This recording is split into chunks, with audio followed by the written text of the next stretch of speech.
We actually had a pretty busy news day yesterday with the news that the Craftsman Truck Series is returning, which will be pretty nostalgia-wrenching for everyone. Grade A Series sponsorship. We also saw that Daniel Suarez and, oddly enough, Eric Almirola will be sticking around in the same spot for the long term. But, I mean, the Suarez news wasn't really surprising. I'm not surprised to see Almirola return. I was surprised to see him return for multiple years, but at this point, nothing that dude does surprises me. But I wanted to highlight some more interesting news for me personally, and that's the news that long-term crew chief for the former 88 turned to 48 car, Greg Ives, will not be returning next season.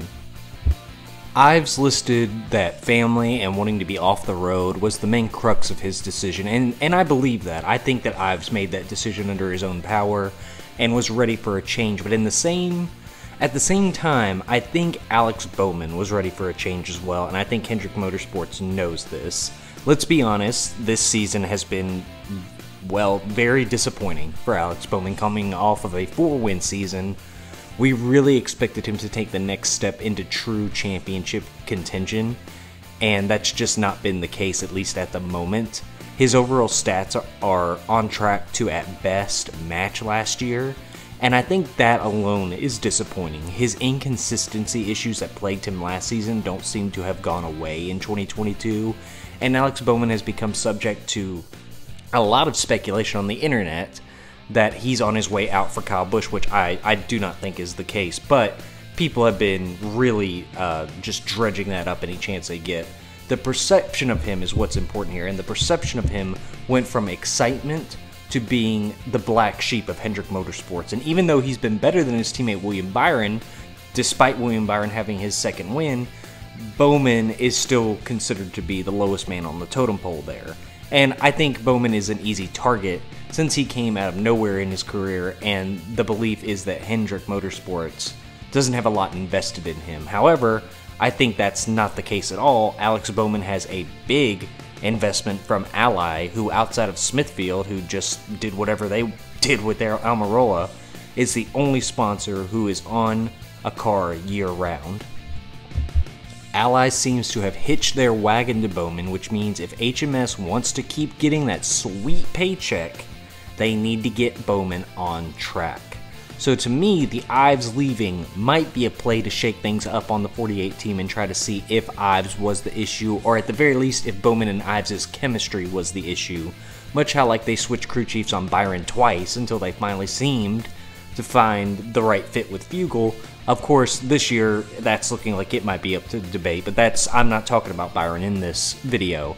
Bowman getting a switch up at crew chief is going to be an attempt to see if they can continue to get wins, but get them along with being more consistent finishes.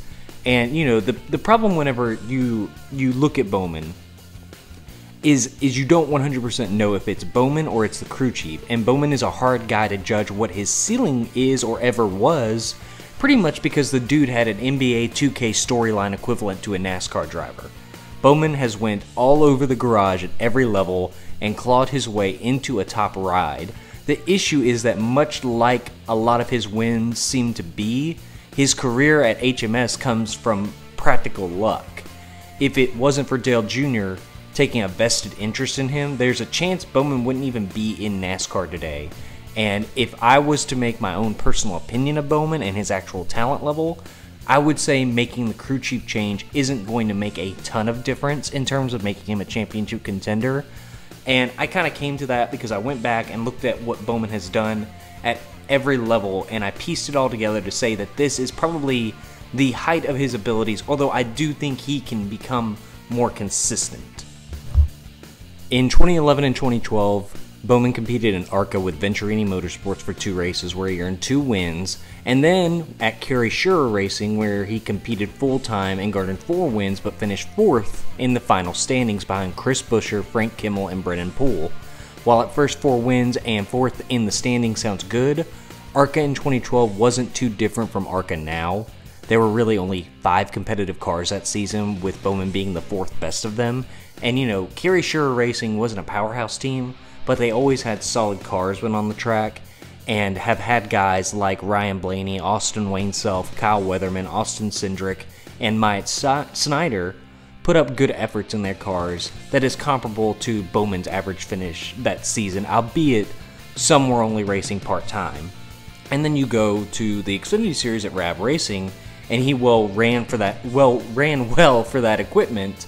He didn't light the world on fire with it though, but his stats are probably second best all time on that team, only behind, and this is arguable, Kenny Wallace maybe.